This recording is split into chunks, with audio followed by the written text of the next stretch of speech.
Ужас и живување на стари луѓе, спиеле во ист кревет по двајца, ги малтретирале и тепале, им давале храна со изминат рок и лекови на своја рака.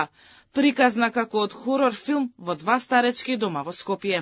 Во акцијата на полицијата и основното јавно обвинителство е разоткриен суров и деградирачки третман на стари згрижени луѓе кои биле сместени во дом. Осомничени за нехумана грижа се две собственички на иста приватна установа, која е на две локации и добија мерка притвор по наредба на обвинителството.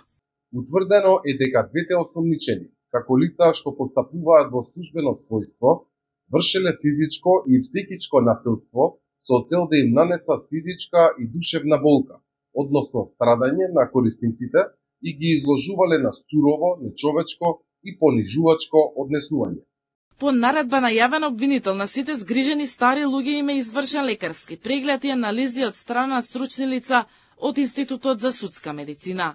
Во домот во Бутел биле сместени 27 корисници наместо дозволените 21, а во домот во Центар биле сместени 33 корисници наместо дозволените 17.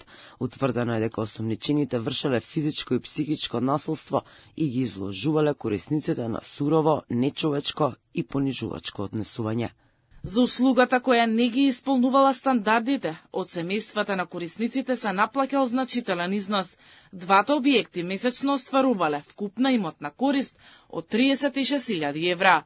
Истрагата покажала дека двата старечки дома од 2022 година до денес не ја вршеле дејноста во рамки на издадените дозволи. Сместувале корисници над дозволениот капацитет, неуредно ја воделе пропишаната евиденција за корисници на социјална услуга, не поседувале досие со стручна документација за сите корисници, немале вработено соодветен број стручни кадри во смена, а и имале работници без соодветна документација за вработување, како што налагале правилата од Министерството за социјална политика.